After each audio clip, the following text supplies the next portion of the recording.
Today we're at RD Williams Machinery in Rocklea, and we're here to do an assessment walkthrough of a piece of mobile plant equipment. To start off, we're going to look at the machine ID plate and we're going to confirm the full ID number of the machine. We're going to make sure that this matches the client's item on policy. From there, we're then going to start our walk around of the entire machine.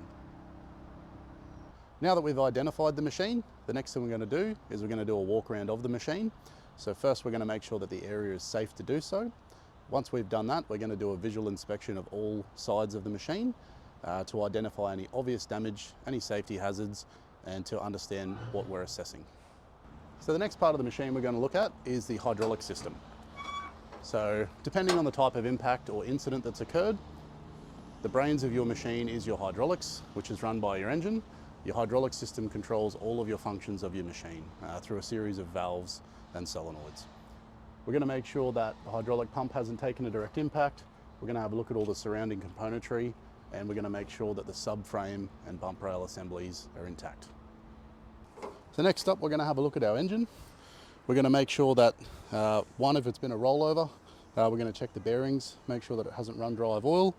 We're going to look for impact damage or anything else depending on the circumstance of the claim. We're also going to have a look at our after treatment systems such as our DPF and any other locally mounted components like our handrails, our GPS mounts and items like that. Then we're going to take a look at our ROP structure of our cabin. We're going to make sure it hasn't been impacted. If it has, we're going to look at the best method to sort that out, whether that means replacing the cabin with a brand new one from the OEM, or whether that means looking at another option such as an alternative repairer who's licensed to carry out repairs. Next up, we're going to have a look at our radiator package and our aircon condenser. We're going to make sure that no impact damage has occurred, of course depending on the claim, whether it's a rollover, impact or something else. And we're going to look again like we did on the other side. We're going to inspect our subframe assembly, we're going to look at our panels and anything else that might have sustained any damage. We're then going to take a look at our air filter assembly, which is located behind the cabin. We're also going to have a look at any of the electrical items such as the ECU, relays, wiring harnesses and so forth. We're going to make sure that there's no accident damage from them as well. If there is, we're going to make sure that our repairer has included them in the quote. Now we're going to take a look at our undercarriage. So we're going to have a look at our tracks, our grouser plates, our carrier rollers, our lower rollers, our idler wheels and our sprockets. We're going to see if any damage has occurred in the incident that could have affected these items. We're also going to try to understand how much wear life these items have left in them, as that may contribute to the market value of the machine. We're now going to have a look at the front of the machine.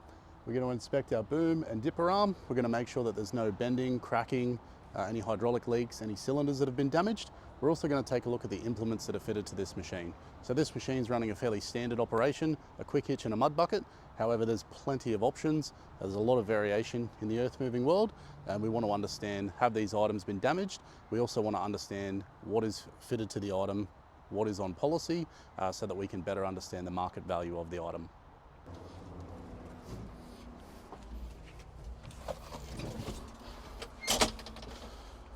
Now that we've inspected the outside of the machine, it's time to have a look at the inside of the cabin. We're going to look at the hour meter. We're going to see how many hours of use it's had. We're going to look at the service history of the machine, and we're also going to look at what inclusions are inside the cab. For instance, this one has an emergency stop, a UHF, standard civil spec inclusions. It's also got an extra screen in the cabin to run the 3D Trimble GPS system.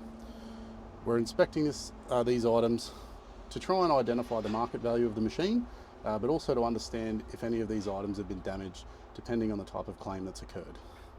We're now at the end of the assessment. We've seen our entire machine. We now need to look at our repair quote from the chosen repairer, and we now need to understand if this is a repair or total loss and discuss with the insured and their broker.